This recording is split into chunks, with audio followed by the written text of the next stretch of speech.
तो एपिसोड के एंड में हमने देखा था कि अपर वर्ल्ड की सेलेस्टियल किंगडम से गोल्डन स्टैचू एलेक्स को मारने आया था, पर एलेक्स उसे चैंप और होली बर्ड की मदद से रोकने लगता है। तभी वहाँ सी हैंग भी आ गया था, जो इन सब चीजों का मास्टरमाइंड था, क्योंकि उसी ने सी किंगडम के लोगों को सेक्रीफाइस करके अपर वर्ल्ड से लोअर वर्ल्ड में कनेक्ट होने वाले पोर्टल को खोला था। अब ये बात जानकर एलेक्स उससे गुस्सा हो गया था, लेकिन सी हैंग ने ब्लड डीमन स्वॉर्ड बाहर निकाल ली थी, जिसे देखकर होली बर्ड ने बताया था कि इस स्वॉर्ड में डीमन लॉर्ड कैद है।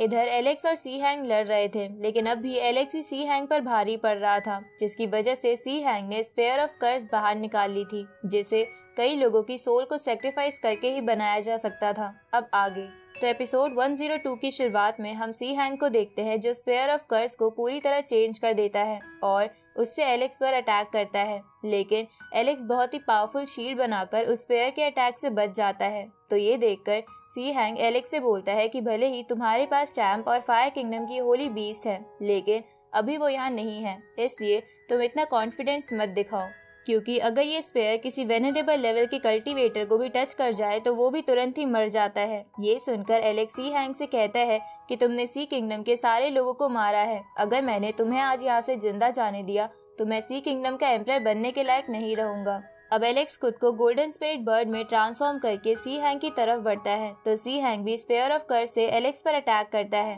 पर गोल्डन स्पिरिट बर्ड में खुद ही ट्रांसफॉर्म हो जाने की वजह से एलेक्स की कुछ देर तक पावर बढ़ गई थी, जिसकी वजह से वहाँ एक ब्लास्ट होता है, जिससे सी हैंग पीछे की ओर हो जाता है। साथ ही उसकी स्पेयर ऑफ कर्स में भी क्रैक आ गया था। इधर रॉय एलेक्स को कहता है कि सी हैंग की ब्लड डीमन स्वॉर्ड से बच के रहना। उसी वक्त सी हैंग हंसते हुए कहता है कि अब इसके लिए बहुत ज्यादा देर हो चुकी है। तभी सी हैंग पर फिर से डीमनिक पावर हावी होने लगती है और वो एक बड़ा अटैक तैयार करने लगता है। तो ये देखकर एलेक्स अपने बालों से बोलने वाले पत्थर को निकालकर उससे सी हैंग पर अटैक करता है, तो जिसकी वजह से सी हैंग का अटैक पूरा तैयार नहीं हो पाता और बोलने वाला पत्थर भी एलेक्स से कहता है कि किसी पर अटैक करने से पहले मुझे बता तो दिया करो। इधर सी हैंग वहाँ से दूर जाने की कोशिश करता है ताकि वो अपना अटैक तैयार कर सके, तो एलेक्स उसका पीछा करता है, लेकिन सी हैंग एलेक्स को डेमोनिक पावर के टोर्नेडो में फंसाने की कोशिश करता है। इधर फायर किंगडम की होली बर्ड उस गोल्डन स्टैचू पर फायर बॉल से अटैक करती है,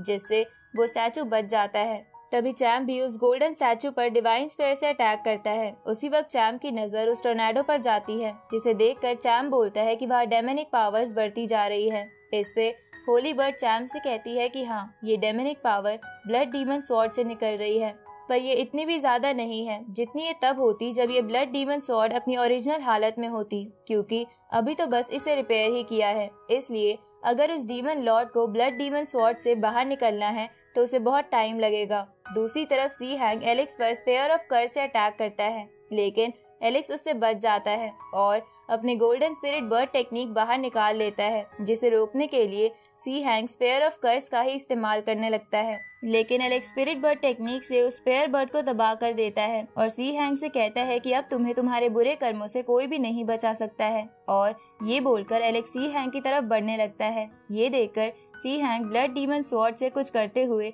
एलेक्स से बोलता है कि मेरे पास इतनी डेमोनिक पावर इकट्ठा हो गई है कि मैं डीमन लॉर्ड को जिंदा कर सकूं। अब सी हैंग बहुत सारी डेमोनिक पावर का इस्तेमाल करके डीमन लॉर्ड की स्पिरिचुअल फॉर्म को ब्लड डीमन स्वॉर्ड से बाहर निकालने में कामयाब हो जाता है। तो ये देखकर एलेक्स सी हैंग को बहुत ही पावरफुल पंच करता है, लेकिन सी हैंग पर उसका कोई भी असर नहीं होता है, क्योंकि डीमन लॉर्ड की डेमोनिक पावर ने उसकी बॉडी पर कब्जा कर रखा था। उसी वक्त वहाँ पर चैंप और होली बर्ड भी आ जाते हैं। इस तरफ डीमन लॉर्ड उस पहले मर चुके स्नेक बीस्ट की भी एनर्जी को कंज्यूम कर लेता है। तो ये देखकर एलेक्स उस डीमन लॉर्ड को रोकने की कोशिश करता है। तभी रॉय एलेक्स से कहता है कि क्या मैं भी तुम्हारी मदद करूं, लेकिन एलेक्स उसे मना कर देता है क्योंकि वो उसे मुसीबत में नहीं डालना चाहता था। इसके बाद एलेक्स चैंप और होली बर्ड से कहता है कि जल्दी से जल्दी उस गोल्डन स्टैचू से छुटकारा पा लो। उसी वक्त वो गोल्डन स्टैचू होली बर्ड पर अटैक करने लगता है, लेकिन होली बर्ड उसके सभी अटैक को नलीफाई कर देती है, जिसे देखकर गोल्डन स्टैचू डीमन लॉर्ड की स्पिरिचुअल फॉर्म से कहता है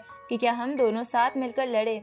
ये सुनकर चैंप बोलता है कि इस स्टैचू को डीमन लॉर्ड के साथ काम मत करने देना, वरना इन दोनों को एक साथ रोकना नामुमकिन हो जाएगा। ये सुनकर होली बर्ड बहुत ही पावरफुल फॉर्मेशन बनाती है और उसकी मदद से मिलियंस ऑफ स्वॉर्ड बनाकर गोल्डन स्टैचू पर अटैक करती है।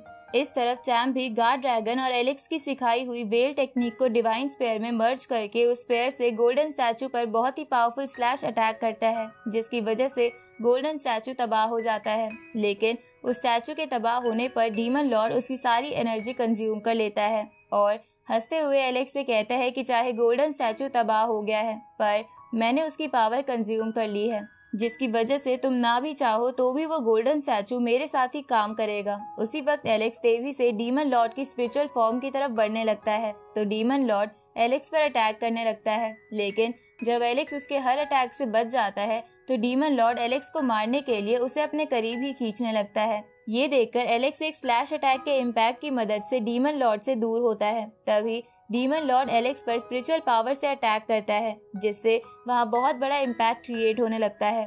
इधर होली बर्ड चैम्प से कहती है कि जल्दी से डीमन लॉर्ड को फिर से सील करने में मेरी मदद करो, नहीं तो वो अगर पूरी तरह बाहर आ गया तो मुसीबत हो जाएगी। इसके बाद होली बर्ड बहुत ही पावरफुल स्वॉर्ड से डीमन लॉर्ड की स्पिरिचुअल फॉर्म पर अटैक करती है, लेकिन डीमन लॉर्ड को कुछ भी नहीं होता और वो स्वॉर्ड और होली बीस्ट दोनों को ही अपने ऑरा से पीछे करके बोलता है कि मैं हजारों साल से कैद था, तो मैं ऐसे ही कैसे मर जाऊंगा। इसके बाद demon Lord incarnation of blood sacrifice technique से सी हैंग को पपेट बनाकर एलेक्स, होली बर्ड और चैम्प पर अटैक करने लगता है। उसी वक्त रॉय एलेक्स को बताता है कि डीमन लॉर्ड जानबूझकर सी हैंग की मदद से तुम पर अटैक कर रहा है, क्योंकि उसकी बस अभी स्पिरिचुअल फॉर्म ही बाहर आई है, इसलिए वो पूरा बाहर निकलने के लिए बस तुम्हें डिस्ट्रैक्ट कर रहा है। ये सुनकर एलेक्स चैम्प और होली बर्ड से कहता है कि अगर हमें डीमन लॉर्ड को खत्म करना है तो हमें सी हैंग को मारना होगा। इस पर डीमन लॉर्ड एलेक्स से कहता है कि एक बार मैं बाहर आ गया तो तुम चाहे सी हैंग को मार भी दो, तब भी तुम मेरा कुछ नहीं बिगाड़ पाओगे। इसके बाद डीमन लॉर्ड सी हैंग का इस्तेमाल करके एलेक्स पर अटैक करने लगता है और खुद ब्लड डीमन स्वॉर्ड से बाहर आने की कोशिश करने लगता है। इस तरफ चैम्प सी हैंग को डिवाइन स्पेयर से पीछे फेंक देता है, लेकिन सी हैंग डेमनिक पावर की वजह से पावरफुल हो गया था और वो फिर से खड़ा होकर एलेक्स से क्लोज रेंज फाइट करने लगता है। इधर डीमन लॉर्ड बोलता है कि मुझे बस थोड़ा और समय चाहिए, जिसके बाद मैं इस ब्लड डीमन स्वॉर्ड से पूरी तरह बाहर आ जाऊंगा। दूसरी तरफ डीमन लॉर्ड सी हैंग को कंट्रोल करके उसे एक्सप्लोड करने की कोशिश करता है, ताकि वो सी हैंग की एनर्जी को भी कंज्यूम कर सके और जल्दी से बाहर आ जाए। लेकिन इस बात का पता एलेक्स को लग जाता है और वो चैम्प और होली बर्ड की मदद से सी हैंग को एक्सप्लोड होने से रोक लेता है। तभी डीमन लॉर्ड लगभग बाहर आ गया था, इसलिए वो सी हैंग के अंदर से अपनी डेमनिक पावर्स बाहर निकाल लेता है। तभी चैम्प सी हैंग पर डिवाइन स्पेयर से अटैक करता है, जहां इस बार सी हैंग डेमनिक पावर ना होने की वजह से थोड़ा इंजर्ड भी हो जाता है। इस तरफ एलेक्स डीमन लॉर्ड की तरफ भागते हुए चैम्प से कहता है कि जल्दी से अपनी सारी पावर डिवाइन स्पेयर से मर्ज करके मुझे दो, तो चैम्प ये सुनकर ऐसा ही करता है,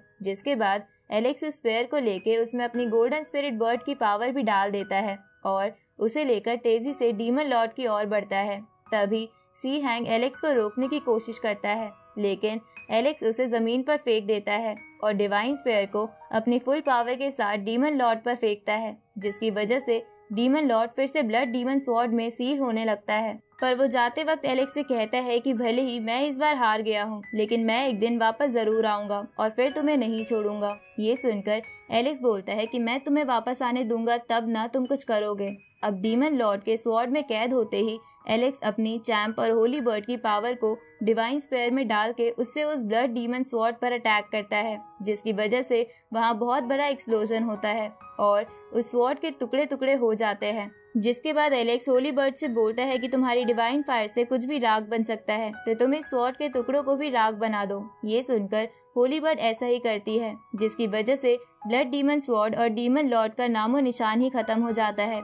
इसके बाद एलेक्स सी हैंग की तरफ जाता है और उससे पूछता है कि क्या तुम अपनी गलती मानते हो। इस पर सी हैंग कहता है कि मेरी आपको मारने की हर कोशिश नाकाम हो गई है, इसलिए बेहतर है कि आप मुझे मार दो। ये सुनकर एलेक्स बस सी हैंग का कल्टीवेशन डिस्ट्रॉय कर देता है और उससे सी किंगडम में वापस लौटने को कहता है।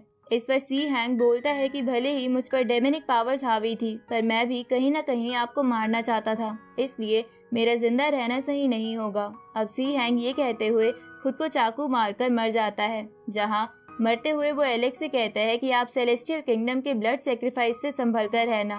पर एलेक्स को ये समझ नहीं आता कि वो किस ब्लड सेक्रीफाइस की बात कर रहा है। आगे हम सी किंगडम के पैलेस को देखते हैं, जहाँ रॉय सभी को सी हैंग के कारनामों के बारे में बता रहा था और वो सभी को बताता है कि सी हैंग ने आखिर में खुद सुसाइड कर लिया था। तो ये सब सुनकर सी किंगडम के सेनापति सी हैंग को गाली देने लगते हैं। तभी एलेक्स खड़ा होते हुए अपने गार्ड ड्रैगन को बाहर निकाल लेता है, जिसके बाद वो सबसे कहने लगता है कि आज मैं आप सभी को यहाँ एक इम्पोर्टेंट बात बताने के लिए आया हूँ कि सी किंगडम का अगला राजा कौन बनेगा, क्योंकि आज मैं सी किंगडम के थ्रोन को त्यागने वाला हूँ। ये सुनकर सभी हैरान हो जाते हैं। इसके बाद एलेक्स उनसे कहता है कि पहले हम सी हैंग को कैंडिडेट के तौर पर देख रहे थे, पर क्योंकि अब वो मर गया है तो मुझे जल्द से जल्द किसी और को कैंडिडेट चुनना होगा। इस पर सेनापति एलेक्स से कहता है कि हमारे पैलेस में 2 बंदे डिवाइन फ्लेम लेवल पर हैं और ऊपर से हमारे पास इतने सैनिक भी हैं, तो आपको किस चीज के होने का डर है जिसकी वजह से आप जल्दी से फैसला लेना चाहते हो। ये सुनकर एलेक्स सेनापति से कहता है कि अपर वर्ल्ड के लोगों ने बहुत सारे खास ट्रेजर्स का इस्तेमाल करके लोअर वर्ल्ड के लिए पोर्टल खोला था ताकि वो बस मुझे मार सके, इसलिए क्या भरोसा ऐसा दोबारा भी हो सकता है। ऊपर से सी हैंग ने भी मुझे सेलेस्टियल किंगडम के ब्लड सेक्रीफाइस से संभल कर रहने को कहा था। तो सेलेस्टियल रॉयल ब्लड सेक्रीफाइस का नाम सुनकर सभी लोग चौंकते हुए इसके बारे में एलेक्स से पूछते हैं, जिस पर रॉय उन्हें बताता है कि सेलेस्टियल किंगडम अपर वर्ल्ड का एक पावरफुल सेक्ट है और उस गोल्डन स्टैचू को भी सेलेस्टियल किंगडम ने ही भेजा था, लेकिन ब्लड सेक्रीफाइस क्या है इसके बारे में हमें भी नहीं पता है। ऊपर से हमें सी हैंग की इस वार्निंग को हल्के में नहीं लेना चाहिए, क्योंकि ये मरने से पहले उसकी आखिरी वार्निंग थी। तभी एलेक्स भी कहता है कि ये बात जरूरी के साथ साथ डेंजरस भी है, क्योंकि जो भी हम पर अटैक कर रहा है वो हमारी ताकत के बारे में जानता है, लेकिन वो इसके बावजूद भी हम पर अटैक करना चाहता है, क्योंकि उसे लगता है कि मैं उसे नहीं हरा पाऊंगा, इसलिए मुझे अपनी ताकत बढ़ानी ही होगी। इसके बाद वो सभी से कहता है कि मैंने सोच लिया है कि सी किंगडम का अगला राजा कौन बनेगा। अब वो रॉय को सी किंगडम का नेक्स्ट किंग अनाउंस कर देता है। तो ये सुनकर सभी लोग आपस में बात करने लगते हैं, लेकिन एलेक्स सभी को शांत कराते हुए कहता है कि भले ही रॉय फेमस नहीं है, पर वो सी किंगडम के गार्ड फॉर्मेशन को कंट्रोल कर सकता है और ये जल्द ब्रेक थ्रू भी कर लेगा। साथ ही ये स्मार्ट, काइंड हार्टेड और हर सिचुएशन में शांत दिमाग से सोचने वाला पर्सन है, इसलिए ये सी किंगडम की गद्दी के लिए बिल्कुल परफेक्ट है। वहीं एलेक्स का ये अनाउंसमेंट सुनकर रॉय हिचकिचाने लगता है, जिस पर एलेक्स उसे शांत कराते हुए कहता है कि अपर वर्ल्ड शांत बैठने वालों में से नहीं है और वो सब लोअर वर्ल्ड में जल्द ही हमला जरूर करेंगे, इसलिए मुझे अपनी स्ट्रेंथ जल्द से जल्द बढ़ानी है ताकि मैं लोअर वर्ल्ड को प्रोटेक्ट कर सकूं। इसलिए मुझे अपर वर्ल्ड जाना है ताकि मैं इन दोनों वर्ल्ड के बीच की प्रॉब्लम को हमेशा के लिए खत्म करके लोअर वर्ल्ड के सभी 8 डोमेन के लिए एक परफेक्ट वर्ल्ड बना सकूं। इसलिए मुझे किसी की जरूरत है जो सी किंगडम के लोगों को प्रोटेक्ट करने की जिम्मेदारी ले सके, ताकि मैं अपना पूरा ध्यान अपने कल्टीवेशन पर लगा सकूं।